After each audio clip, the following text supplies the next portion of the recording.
Hi everyone, my name is Catherine. I'm a student at Murray State University. I'm currently taking Nursing 448 with Dr. Todd, and I'm going to be going over effective communication.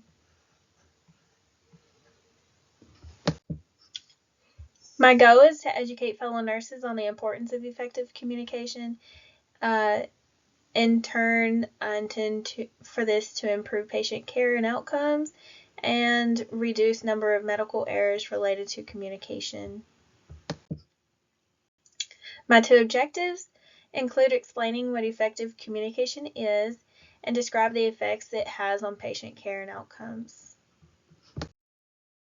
Effective communication successfully transmits information between a sender and a receiver.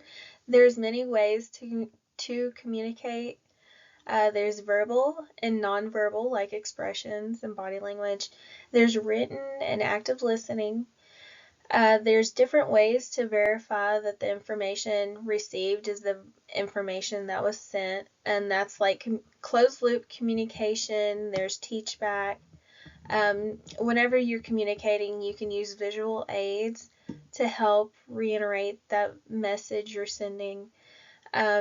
You can also, whenever you're doing shift change, you should do bedside report. That's going to aid in the successful communication at shift change.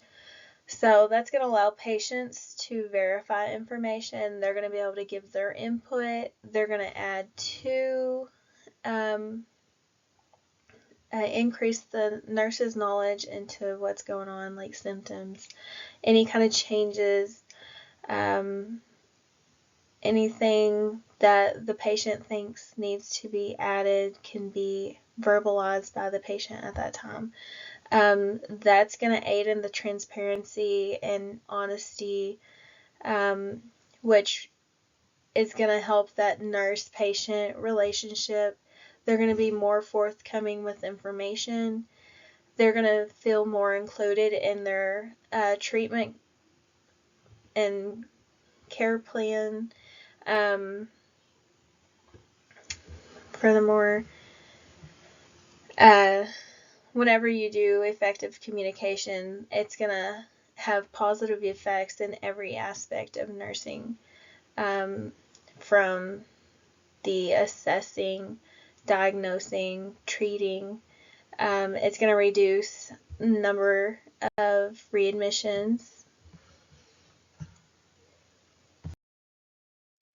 Some of the statistics that I found included 80% of serious medical errors are related to failed communication. Typically, this occurred during shift change. That's why it's so important to use the bedside report. That's going to help reduce this. Um, Other findings include that 100,000 people uh, die each year due to um, medical errors. Other things included medical errors can cost like 20 billion a year. That's a lot, and to compensate for that, hospitals reduce the number of staff that they have, which in turn increases the risk of mortality and errors occurring. Um, Now, during my research, I did read about Josie King. She was an 18-month-old. She was a victim of poor communication. She entered the hospital due to burns from a hot bath. She died just days before her discharge date due to a hospital-acquired infection. The infection was in her central line. She had dehydration and the unnecessary administration of narcotics. So, um, to go further into that, she was actually given Narcan the morning of her death, and I guess uh, this occurrence wasn't shared with everyone, and so um, she still had orders for pain medicine, and so later on, the nurse, I'm assuming after shift change, went in there and gave her a lethal dose of pain medicine that she had been Narcaned for previously. This did lead to her death. She was not able to come back from it.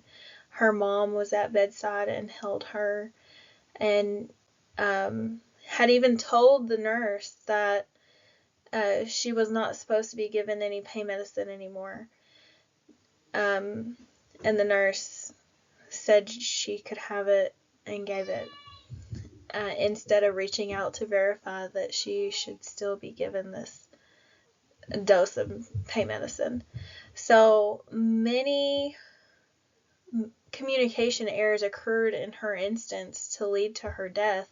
It was failed to be passed on during shift change. The doctor failed to notify other doctors that was caring for her, which led to the pain medicine still being ordered as an option. So many things played a role, and all pertained to communication that led to her death. It was very sad reading it. She was dehydrated, and all of the things that she still had going on was preventable, and her death was preventable. So it kind of shows the importance and how important effective communication is in nursing. You can save a life. So effective communication, of course, it affects the nursing process, like the assessment, diagnosis, planning, implementation, and evaluation. It affects the clinical reasoning and decision making. It's going to facilitate a bond between the nurse and the patient. It's going to help build that trust and transparency between the two, and it's going to help increase that patient satisfaction. Results. So through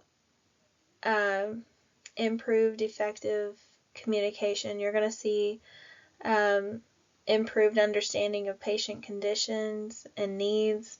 You're going to have the better ability to track changes in their care.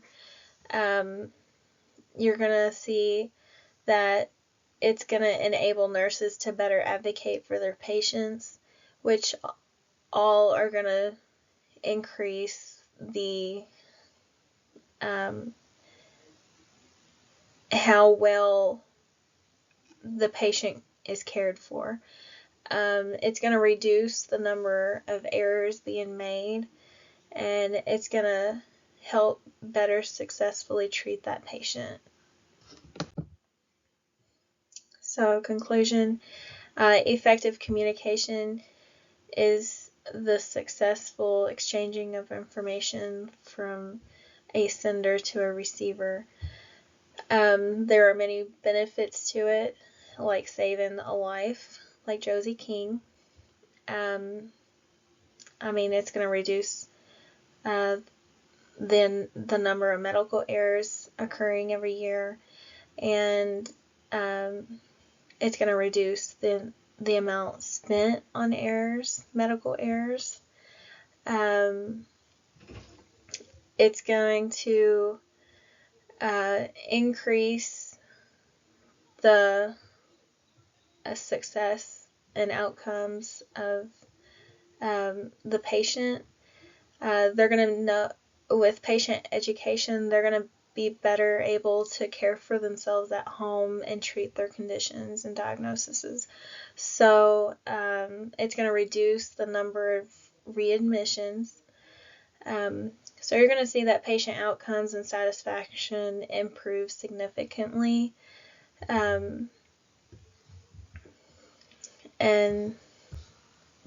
it's the building block of a trusting, honest, and successful patient-nurse relationship. So they're going to feel more satisfied with their care.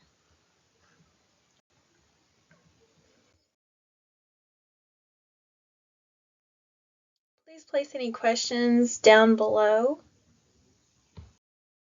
And here are my references.